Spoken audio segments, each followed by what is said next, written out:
Halo teman-teman semua, selamat datang. Hari ini kita bakal ngobrolin salah satu bekal paling penting buat mahasiswa, yaitu berpikir kritis. Ini bukan sekedar istilah keren loh, tapi bener-bener jadi alat yang bakal ngebantu kamu sukses baik di kampus maupun nanti setelah lulus. Coba deh ingat-ingat, pernah nggak sih waktu lagi asyik scrolling di media sosial, tiba-tiba kamu berhenti dan mikir, ini berita beneran atau hoaks ya? Atau mungkin pas lagi ngerjain tugas, rasanya kayak tenggelam di lautan informasi dan jadi bingung mana yang bisa dipercaya. Tenang, kamu nggak sendirian kok. Ya, di zaman serba digital ini, kita tuh benar-benar dibanjiri informasi setiap detiknya. Nah, disinilah berpikir kritis itu berperan. Anggap aja ini kayak kacamata pintar buat otak kita yang ngebantu kita menyaring mana informasi yang jernih dan mana yang keruh. Intinya, ini adalah kemampuan kita buat berpikir logis dan rasional untuk melihat hubungan antar gagasan. Oke, ini dia peta perjalanan kita hari ini. Kita bakal mulai dari pertanyaan, mengapa berpikir kritis itu penting banget? Terus kita bedah 5 dimensinya, kita juga bakal cari tahu bedanya sikap dan keterampilan, lalu kita lihat seperti apa sih sosok pemikir kritis yang ideal, dan terakhir, apa langkah selanjutnya yang bisa kamu ambil. Yuk, masuk ke bagian pertama. Kenapa sih kita perlu melatih kemampuan ini? Nah, jangan salah sangka dulu ya. Berpikir kritis itu bukan berarti kita jadi tukang kritik atau nyari-nyari kesalahan orang lain. Sama sekali bukan.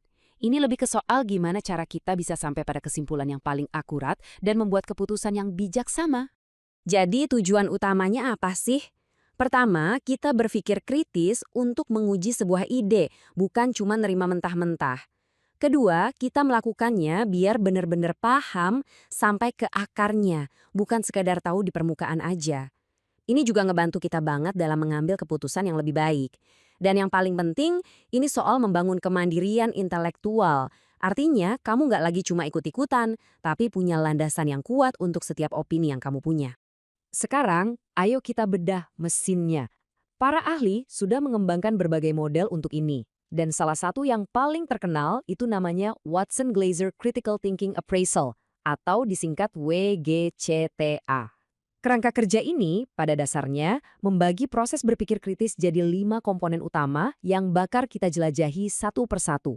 Coba bayangin kalimat dimensi ini sebagai satu alur kerja yang nyambung. Pertama ada inferensi. Ini adalah saat kita coba menarik kesimpulan awal dari informasi yang ada.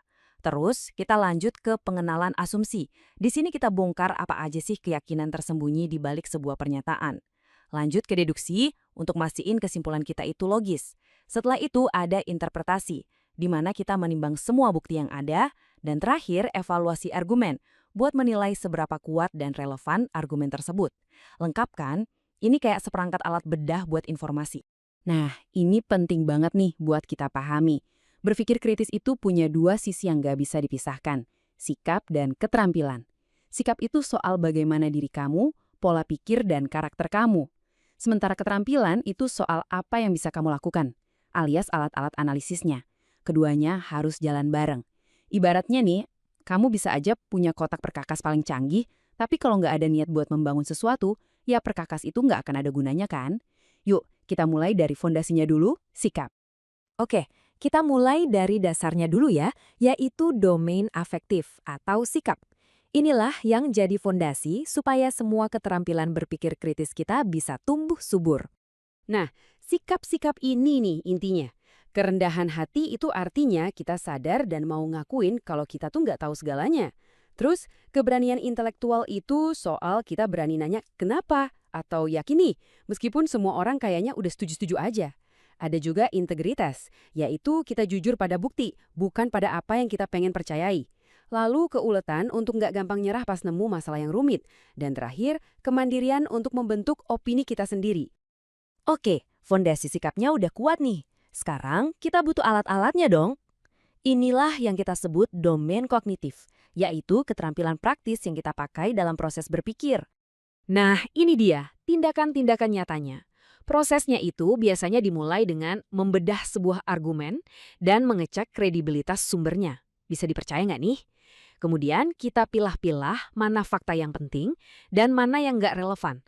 Baru deh dari situ kita bisa menarik kesimpulan yang logis dan bahkan mulai mengembangkan solusi untuk suatu masalah.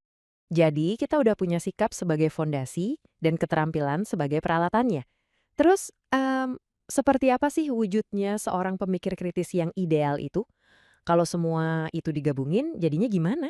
Seorang pemikir kritis itu bukan kayak ember kosong yang pasif nerima informasi apa aja yang masuk. Justru sebaliknya, mereka itu adalah partisipan yang aktif, yang terus-menerus bertanya, menganalisis, dan menghubungkan setiap informasi baru yang mereka terima. Karakteristik inilah yang bikin mereka beda. Mereka itu skeptis, tapi skeptis yang sehat ya, bukan sinis. Mereka selalu nanya, mana buktinya? Mereka juga bisa meregulasi diri, alias bisa ngaca dan sadar, wah kayaknya aku agak bias nih. Terus mereka koreksi pemikirannya. Mereka berusaha keras untuk objektif, terbuka pada ide-ide baru, dan yang terpenting, selalu punya rasa ingin tahu yang gak ada habisnya. Bukankah rasa ingin tahu ini yang jadi pendorong penemuan-penemuan hebat di dunia? Wah, kita udah ngebahas banyak banget nih, mulai dari tujuan, dimensi, sampai karakteristik. Sekarang, pertanyaan paling pentingnya, gimana caranya biar kita bisa mulai menerapkan ini semua dalam kehidupan sehari-hari? Kalau ada satu hal yang paling penting buat kamu ingat dari obrolan kita hari ini dia. Berpikir kritis itu adalah perpaduan yang super kuat antara pola pikir yang benar dan keterampilan yang tepat. Di tengah lautan informasi seperti sekarang, punya kombinasi keduanya itu bukan lagi sebuah kemewahan, tapi sudah jadi sebuah kebutuhan. Sebagai penutup, aku mau ngasih satu pertanyaan buat direnungkan. Setelah kita ngobrolin semua ini, coba deh pikirkan.